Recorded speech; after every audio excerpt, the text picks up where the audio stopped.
Teman-teman, pada kesempatan kali ini mungkin kalian bertanya-tanya kenapa model rambut saya itu berbeda dengan biasanya, karena saya terinspirasi dari salah satu sinetron kesukaan saya dulu, di mana diguncir ke belakang terus ada beberapa helai di depan.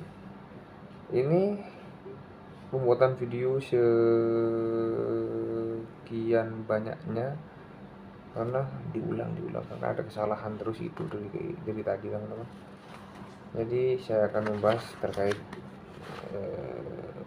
buku yang berjudul Bye Bye Anxiety.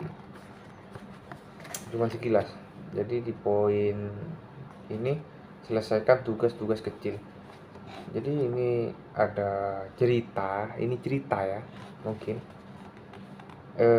Saya memiliki kulkas paling bersih, paling bebas dari bunga es di Inggris. Sejujurnya, kulkas saya mungkin yang paling bersih di Eropa dan kemungkinan di seluruh belahan dunia atau bumi utara.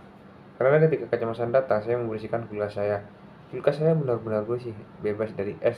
Tanpa noda, saya serius datang dan lihatlah, saya merencanakan untuk segera mengadakan tur kulkas berbayar. Anda akan mendapatkan es loli gratis setiap Anda mendaftar. Menyelesaikan tugas-tugas kecil sangat penting ketika kecemasan menghampiri Anda. Badan Anda terkunci, jadi akan bagus jika Anda bisa melakukan sesuatu untuk melepaskan diri.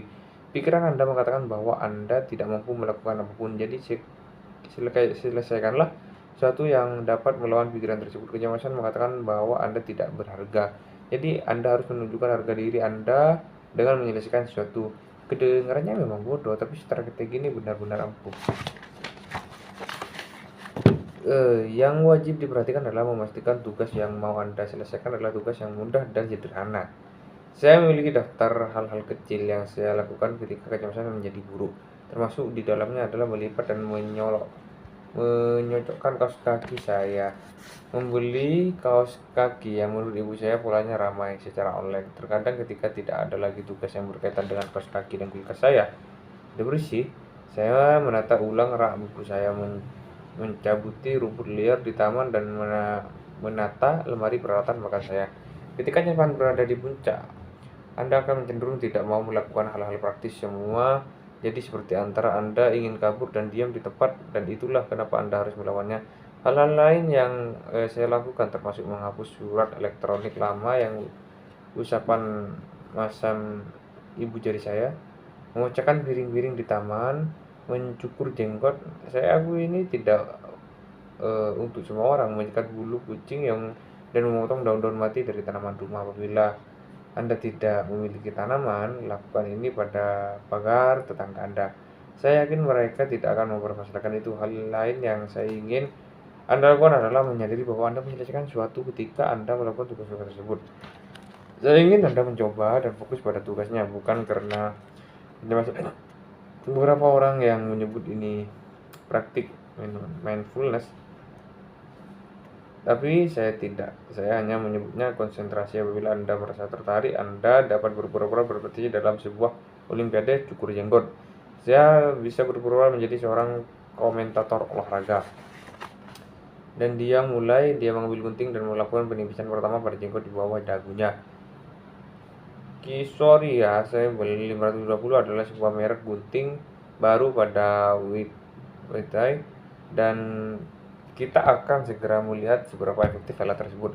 Tentu saja ini berisiko, tapi mungkin sepadan dengan harganya. Anda sekalian dapat melihat dia menggunakan jari kelingking kanannya untuk menyeimbangkan diri, berbeda dengan kebiasaan umum jari manis yang sangat terkenal di kalangan anak-anak muda. Oh, tunggu, ada kesalahan.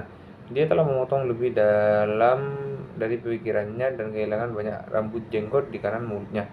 Ini akan membutuhkan keterampilan dan stamina untuk memperbaikinya. Apakah dia akan mengganti guntingnya? Menurut saya iya. Ya benar seperti yang kita perkirakan. Dan dia mengganti guntingnya ke EKS 19 JG. Pilihan sempurna. Dia meningkatkan levelnya. Ya, diselesaikan dengan indah. Anda tidak melihat banyak orang dengan keterampilan seperti itu.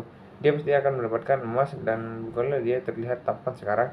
Selain ini juga saya lakukan ketika saya menghangatkan sekaleng kacang, berpura bahwa saya memiliki acara memasak sendiri. Selamat datang semuanya. Hari ini saya membuat hidangan rakyat Slovenia yang dikenal dengan kacang di atas roti panggang. Jadi saya meluangkan kacang-kacangan dengan perlahan ke dalam sebuah panci. Biarkan saja gravitasi bekerja, itu akan menghasilkan lebih banyak udara sehingga kacang dapat meresap ke dalam sari tomat. Anda mungkin membutuhkan sebuah sendok kayu untuk mengambil kacang dan menempel di bagian bawah kaleng. Sekarang Anda banyak pandangan mengenai ukuran dan jenis panci yang digunakan, tapi saya menggunakan panci stainless steel sederhana berhubungan sedang. Saya pasti akan mendapatkan surat elektronik dari Anda sekalian pengagum fanatik panci besi. Sejujurnya, apa yang Anda sukai? Saya telah membuat banyak sekali roti panggang dengan kacang dan cara ini adalah cara terbaik bagi saya. Anda perlu merebusnya secara perlahan. Saya mengaduk setiap 40 detik agar cita rasa kacang terserap. Jika kurang dari 40, Anda hanya mendapatkan kacang yang hangat. Saya rasa Anda menangkap idenya. Strategi ini mengalihkan Anda dan membuat Anda berhati-hati. Kemudian Anda menyadari bahwa Anda melakukan satu hal aktif. Pada akhirnya Anda mencapai sesuatu. Anda mungkin memiliki daftar pekerjaan-pekerjaan yang kecil yang mudah dicapai, yang telah Anda tunda. Akhir-akhir ini ketika saya merasa cemas, saya melukis di atas noda pada dinding ruang keluarga saya. Dinding itu telah memandangi saya berbulan-bulan. Siap untuk dilukis? Ya, oke, setahun, baiklah. Mungkin 2 tahun, baik. Saya akui 4 tahun lamanya perasaan ketika saya akhirnya melukis dinding tersebut. Karena luar biasa, inilah yang saya sebut kemenangan kecil-kecil tapi besar untuk kesehatan saya. Dan sebuah cara yang benar untuk mengelola kecemasan. Jadi katanya, untuk mengelola kecemasan, kita punya panjang lebar. Intinya pengalihan fokus pikiran kita kepada kecemasan itu disuruh alihkan ke pekerjaan-pekerjaan yang sederhana dulu, yang kamu sukai. Ataupun kamu merasa sibuk walaupun pekerjaan sederhana. Semisal kamu mau masak apa? Mau masak nasi goreng, pecel lele, apalagi, intinya seluruh menu. Maksudnya yang dimaksud seluruh menu itu kamu mau masak apa aja gitu. Ketika sudah menentukan apa yang mau dimasak, kamu masak seakan-akan kamu punya acara besar. Walaupun dengan kuantitas sedikit, kamu harus mempunyai pemikiran, saya akan memasak secara enak, bukan secara enak, secara profesional, supaya akan menghasilkan cita rasa yang enak. Setelah itu intinya lebih tepatnya pengalihan sih, biar pikiran kamu itu tidak terfokus kepada permasalahan kecemasan, anxiety. 40 cara hidup bebas cemas. Jadi anxiety cemas. Jadi biar gak cemas, lakukan hal-hal yang kamu senangi biar cemas itu terlupakan, teman-teman. Ini saya buat video pada jam 11.32, hampir jam 12, maka saya tutup. Ketemu kapan-kapan. Allahul muwaffiq ila aqwamit thoriq. Wassalamualaikum warahmatullahi wabarakatuh.